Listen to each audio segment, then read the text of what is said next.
Hello. Welcome to the Detroit Experience. I'm an android and I'll be your hostess. Remember, this is not just a story. This is our future.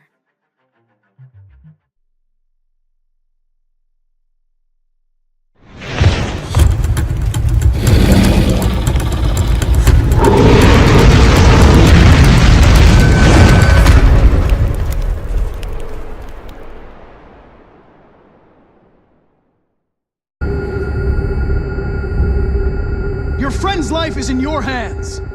Now it's time to decide what matters most.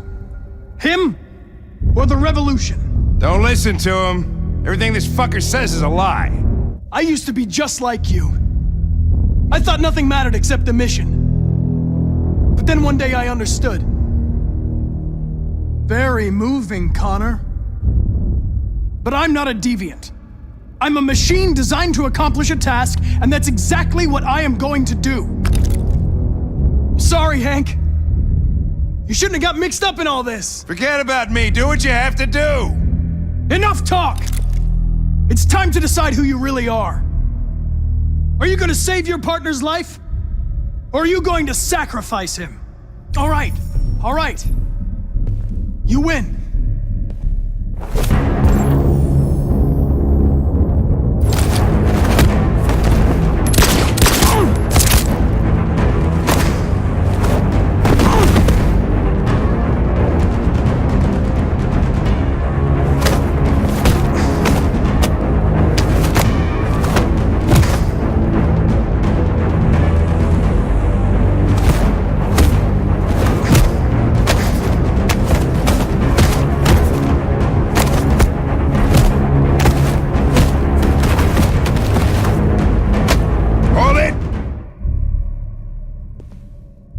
Thanks, Hank.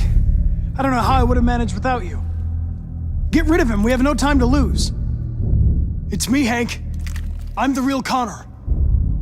One of you is my partner. The other is a sack of shit. Question is, who's who? What are you doing, Hank? I'm the real Connor. Give me the gun and I'll take care of it. Don't move! Why don't you ask us something? Something only the real Connor would know. Alright, where did we first meet? Jimmy's bar. I checked 4 other bars before I found you. We went to the scene of a homicide. The victim's name was Carlos Ortiz. He uploaded my memory. What's my dog's name? His name is Sumo. I knew that too.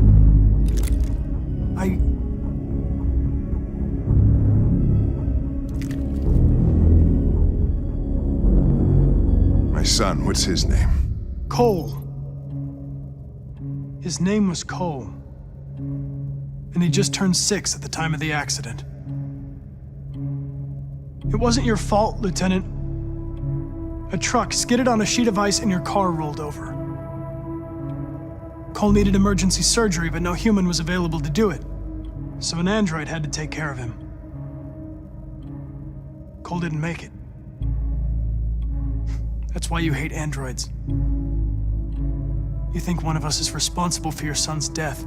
Cole died because a human surgeon was too high on red ice to operate. He was the one that took my son from me. Him in this world where the only way people can find comfort is with a fistful of powder. I knew about your son too. I would have said exactly the same thing. Don't listen to him, Hank. I'm the one who...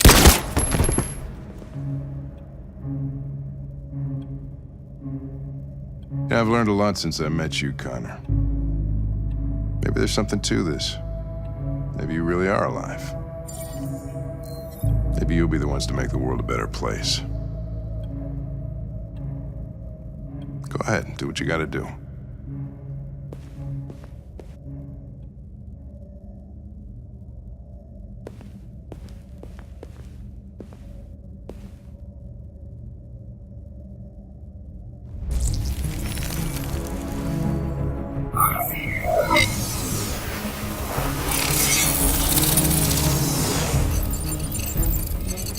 Wake up!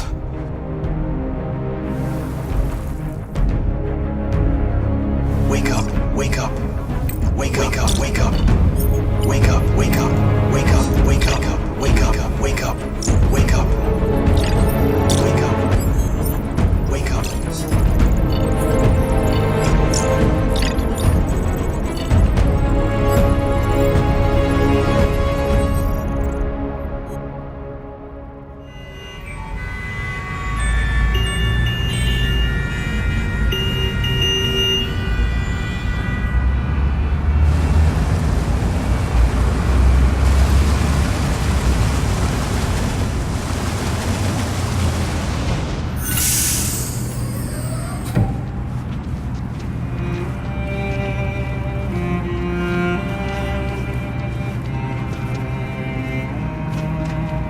Excuse me, what's going on?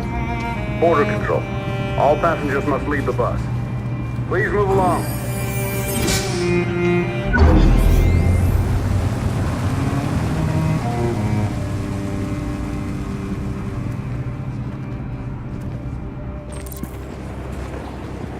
This way, please.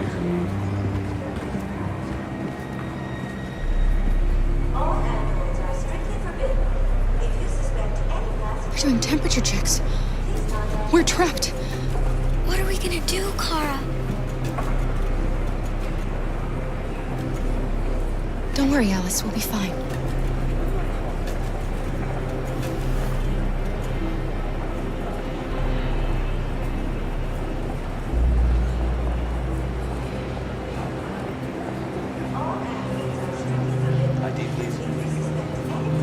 Rose?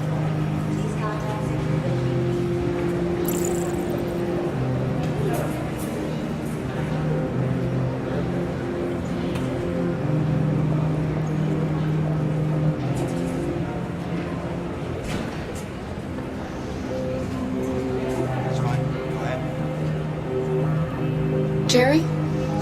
Next, please. You risked your life to save us, Carl. If you and the little girl need me, I'll be there.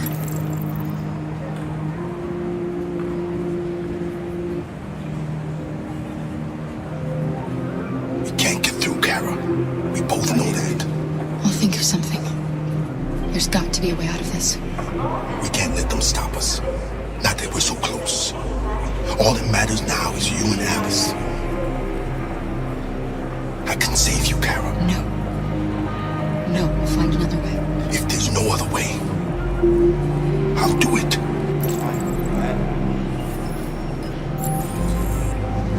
Next, please.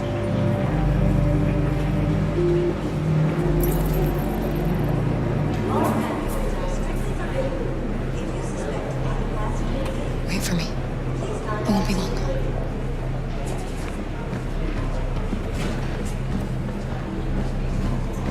Where the hell do you think you're going? My daughter needs to go to the bathroom.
I'm so glad you're safe.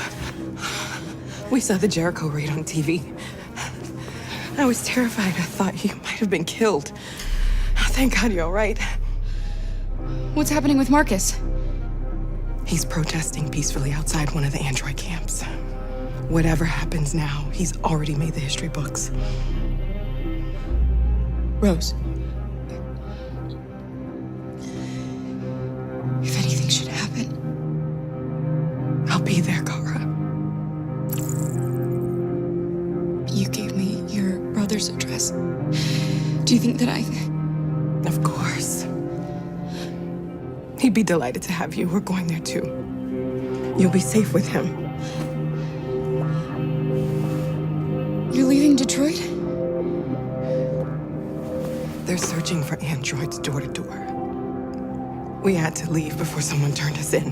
What about the others? They're crossing the river as we speak. Adam and I are gonna meet them on the other side.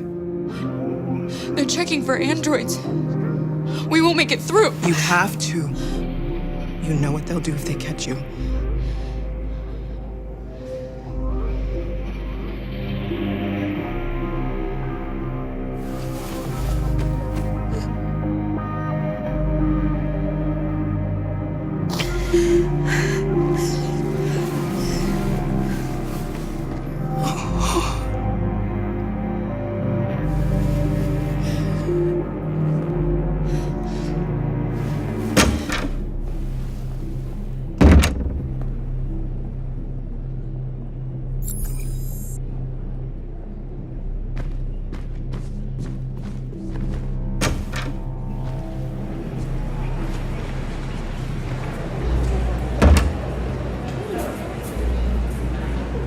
I couldn't understand why my mother wanted to help you guys. Seeing what Marcus is doing made me realize she was right. You're alive. You deserve to be free. I just hope people will realize that one day.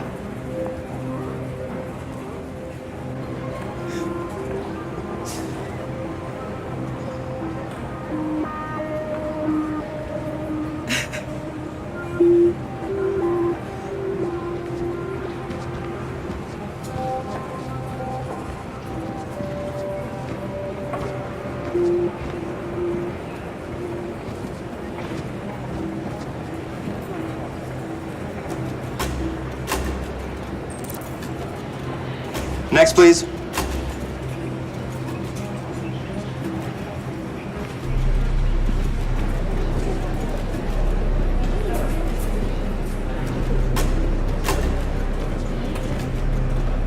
ID, please.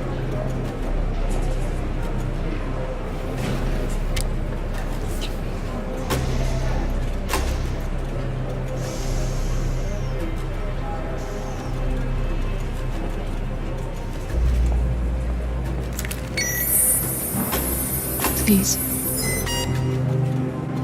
I just want to be free.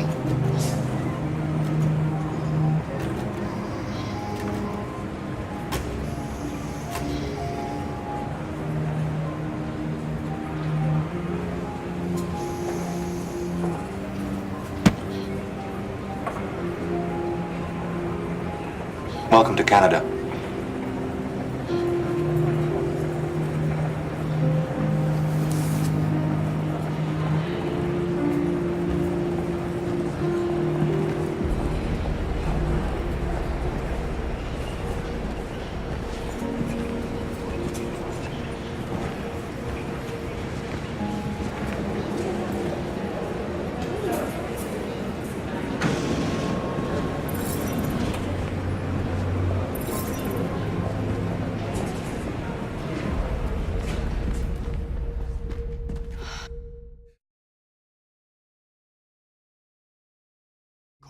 What's going on, Deviants and Draconians? Draco Invictus here with my continuing Detroit Become Human story, and you have just watched part 3 of Reclamation Day. This is a 4-part, sorry guys, 4-part finale to Detroit Become Human, and what a great episode it was. We finally got to see the showdown between the Connors. Hank thankfully picked the right one of us, and it was because of all the building that we had done up to that point with Hank and that relationship, and what a great payoff it was to see that all finally come to fruition. So we got to see that, and we got to see so much more. We finally catch up with Kara, Alice, and Luther at the border, and they're pulling everyone off of buses, and you have to walk through the border, and they're doing temperature scans, and of course Kara is freaking out, and we see one of the Jerrys there, and he is willing to sacrifice himself for her because of what she's done for them. Of course, Luther is always willing to sacrifice to save Kara and Alice. And as well as we know that Rose and her son Adam are there, and they've even said that they would help. And ultimately, I had to make the decision not to let any of them, including Kara herself, sacrifice. We were just going to do it. That was it. We were going to be done. You know, because of how I played Marcus, that is what got Kara, Alice, and Luther across the border. Because when that agent looked up and he saw the peaceful protests going on in Detroit, I had swayed the public opinion, including that agent. And I think that that was the key for our trio to get across the border. And now they are. And I purposely cut it so that that was the end. It felt like the natural spot to trim this episode. And so yeah, it just, man, for the entire game, Kara has been forced from one situation into the next, into the next, into the next. As we look back over the episodes, she was forced to take on Alice's dad and becoming a deviant and all that stuff. And then she was on the run, and then it was with dealing where to stay. You know, should they try and steal the money, steal some clothes, you know, rob the convenience store, stay in the car, stay in the rundown shack. And then they were on the run from Connor when he was trying to catch him and across the freeway. It always seemed like Kara was being pushed into situations, and she never really had that much control over as what was going on. And so here at the end, as they gave Kara the ability to actually seize control of the situations that she was put in, I really, really wanted to explore that. So I didn't want to, you know, count on Jerry or Luther or Rose to cause a distraction. I certainly didn't want Kara to sacrifice herself either. So at the end of the day, it was we sacrifice nobody and we live with those or die with those decisions. And it ended up being, I think, the right decision. I don't know what those other paths would have entailed. Again, play through the scene once and that's it. So yeah, you guys let me know down in the comment section below. Are you glad to see that after I turned Connor deviant, you know, it actually helped with his relationship with Hank, so that as the two Connors came at each other, Hank was able to determine which one was the real Connor simply because of the rapport that we had built, that brotherly bond that we had built between these two people. So you guys let me know down in the comment section below. I love hearing from you guys, and until next time, Deviants and Draconians, you take care of yourselves out there. This is Draco Invictus saying this has been the greatest day in my life. See ya.